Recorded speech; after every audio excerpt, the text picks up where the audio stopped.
This amazing story begins when Shinpei's childhood friend dies, and he goes to her funeral. While on a boat, Shinpei dreams about his childhood friend Yushio, who tells him to protect Mio, her younger sister, while on his way home to Hidegashima Island for Yushio's funeral. Shinpei wakes up, falls on a woman's breast on the boat, and gets slapped in return. Shinpei's parents died when he was a kid, and then Alan's family adopted Shinpei, and he lived with Alan and his 2 daughters, Yushio and Mio, until Shinpei traveled to Tokyo to study for 2 years. Anyway, Shinpei arrives at his hometown island and sees Mio welcome him while riding a bike, but she loses control, and Mio falls in the sea. After helping Mio get out of the sea, Shinpei goes to Yushio's funeral. At the funeral, Shinpei learns that they performed an autopsy on Yushio before her burial, and he meets his childhood friend Suo. Suo explains how Yushio drowned while rescuing a kid named Kobayawa Shiori, and that she has strangled scars on her neck. Shinpei found Mio crying in his room at night and gave him a necklace, the same necklace Shinpei gave Yushio when they were kids. Shinpei gets emotional after receiving the necklace. Later, Mio tells Shinpei that Yushio claimed to have seen a clone of herself a week before she died.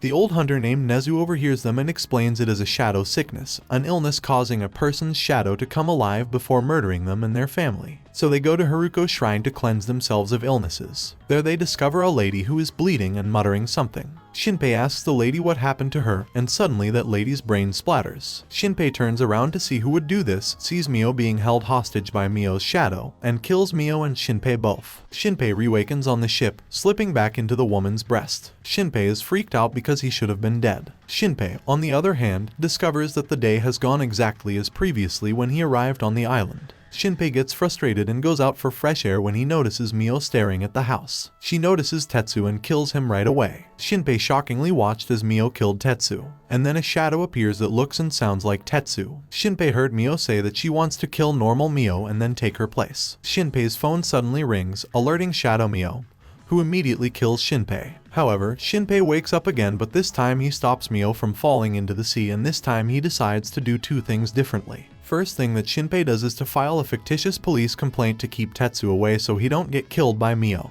And second thing Shinpei did is to go to the place where he saw Mio killed Tetsu, and hides his phone with recording on to catch Shadow Mio to show all this to real Mio. After successfully recording, Shinpei then shows the recording to the real Mio to prove that Shadow sickness is real and that it is out there to murder her. Mio told Shinpei after watching the recording that Yushiro's death was not an accident, and that she was murdered by her shadow. Mio asked Shinpei to warn Shiori, but Shinpei decided to go alone. Shinpei pays a visit to Shiori's house at Mio's request, where a lady appears and tells Shinpei Shiori's parents haven't been answering all day. Shinpei and the lady break into Shiori's house after entering the family's house. Shinpei discovers human figure marks all over the living room, and Shinpei knows those marks came from the shadow disposing of the body. There were also random dents on the floor. Shinpei goes upstairs to find more information, and a shadow appears in front of him, and it is the shadow of little girl Shiori, who is about to attack Shinpei when the lady walks in and the shadow vanishes. Shinpei decides to ask around for the woman on the boat. He experiences deja vu when he mentions her massive breasts to a cafe owner, according to the man. She visited the cafe yesterday night but did not stay. Later, Tetsu gives Shinpei Ushio's phone, saying that she came to him and told him to give it to Shin if anything happens to her. Shin then explains to Suo and Mio everything he knows about the shadows, so they all decide to meet again at the Hito Summer Festival. Shinpei discovers Suo has a crush on Mio. At sunset, Shinpei sees Yushio and runs after her to the beach, chasing her to the shore where she is watching the fireworks. Yushio believes she is resurrected and recalls dying with the desire to tell Shinpei she loves him. Shinpei joins Mio at the shrine, forcing Yushio to remain hidden while Suo unexpectedly expresses his love for Mio. Mio rejects him, and Yushio comes to the shrine, but Mio believes she is a shadow, while Shinpei exposes himself as a shadow Shinpei, and Mio breaks Shin's wrist. While Shadow Shin's shadow goes up to meet Shinpei's friends, Shadow Mio is then shot twice in the head by the lady from the boat. She aims for the shadow beneath Mio and then kills Shadow Mio. She introduces herself as Nagumo Ryunosuke, who is also Shinpei's favorite novelist. Nagumo Ryunosuke tells Shin that to distinguish a shadow from a human, Shinpei has to battle the shadow because it is his true form.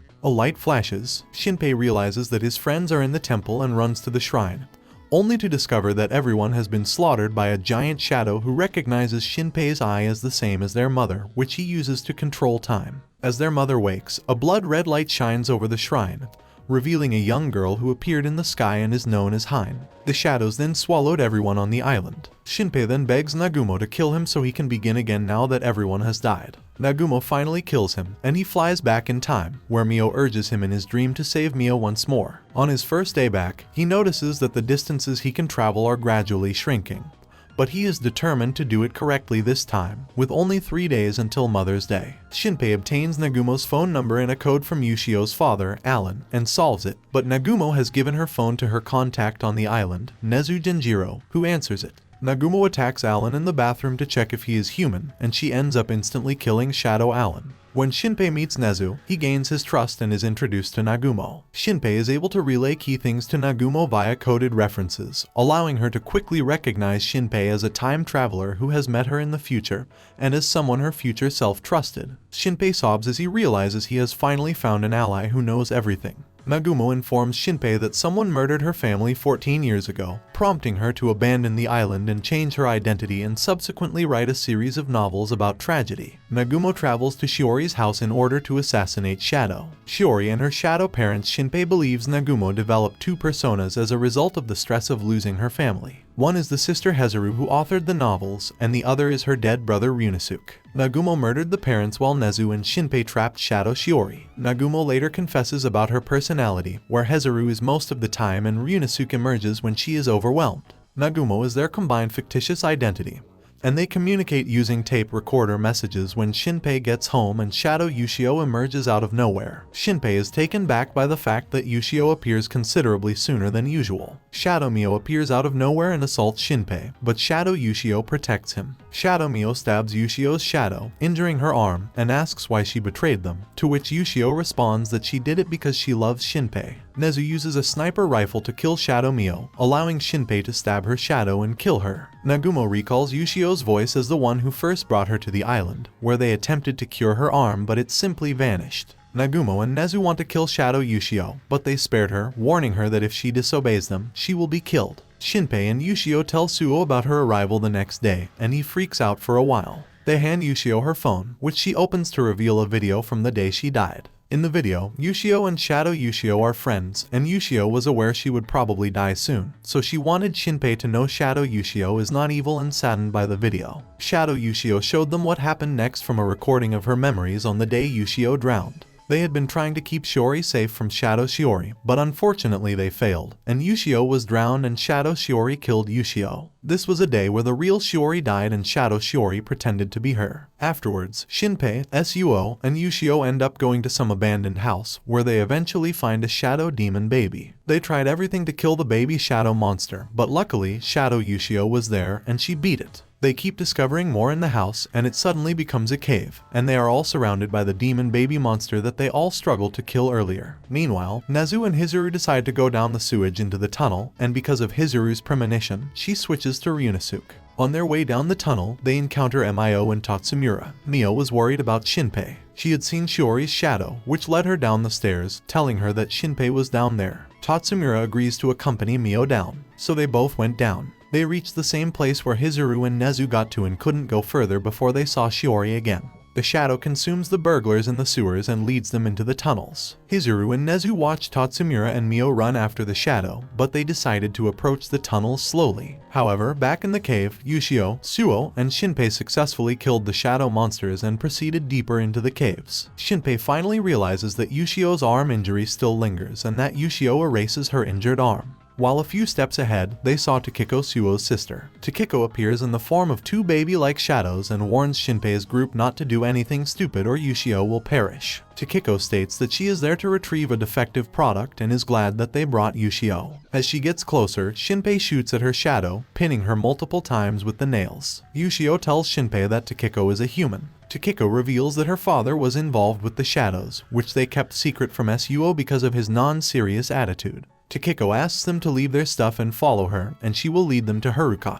They finally arrive at the cave end, where the girl dressed in a red yukata from the summer festival is seated with a long, hollow shadow hanging over her. Shinpei meets Hein and sees it as a chance to learn what she intends to do at the summer festival. Takiko explains that the appearance of Haruko is the first human she copied, Hein, and that she prefers to be called by that name. She is the Hitagashima god, Haruko no Mikoto, and the mother of shadows. Lately, she is having issues walking and needs a body replacement. Hein then reveals herself as Shiori's shadow, who had marked Shinpei earlier. Shinpei realizes Hein is the one who killed his family and friends and will be the one to swallow up the island. When the clock strikes 9 p.m., Hein asks for the food, and a nurse brings 2 coffins for Hein to consume. Suo's father helps Hein daily by giving her dead people from the island to feed on. In return, Hein keeps Suo's mother alive. Hein reveals that the person in the coffin is one of them, Yushio, which shocks Shinpei and Suo. They were confused by seeing Yushio's body in good shape. Meanwhile, Runosuke and Nezu meet Shiori's shadow again in the cave, and they realize she has escaped through the holes in the floor, the last time Runosuke tried to destroy her. Runosuke then realizes that Shiori's shadow was indeed Hein herself, and there she meets the giant, 4-armed shadow who protects Hein again.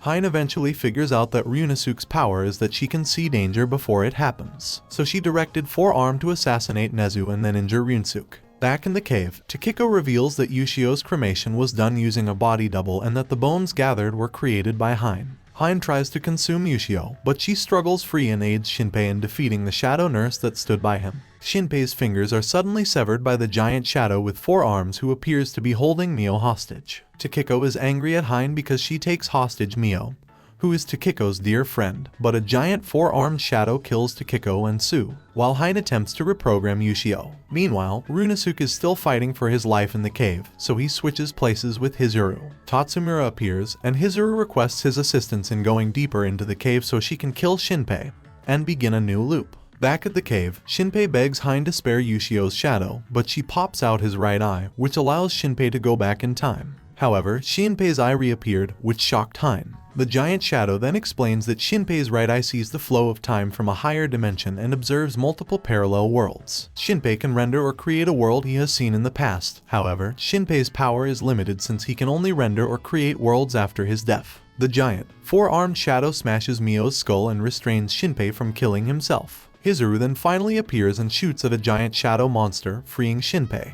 Hizuru then fires another bullet at Shinpei in order for him to time loop again, but a giant monster shields Shinpei and prevents him from dying. Shinpei immediately drinks the mercury chloride he brought with him to the loop in case their plan doesn't work out. The giant shadow then realizes Shinpei has died multiple times before. Shinpei groans in pain from the poison and swears to destroy the shadow, even if it means his death. Finally, Yushio frees herself from Hein's grip and joins Shinpei to loop in time, and they both loop in time. Shinpei ends up in front of Nagumo, but this time with Yushio holding each other's hands. If you look closely, this was the exact scene that happened at the beginning of this anime. We've come to an end for this video. I'd love to hear your thoughts down below in the comments. Leave a suggestion for the next anime and I'll mention you in the video when I get to it. A sincere like and subscribe can go a long way for your karma. Just saying. Very well then, with that said, I'll see you guys in my next video.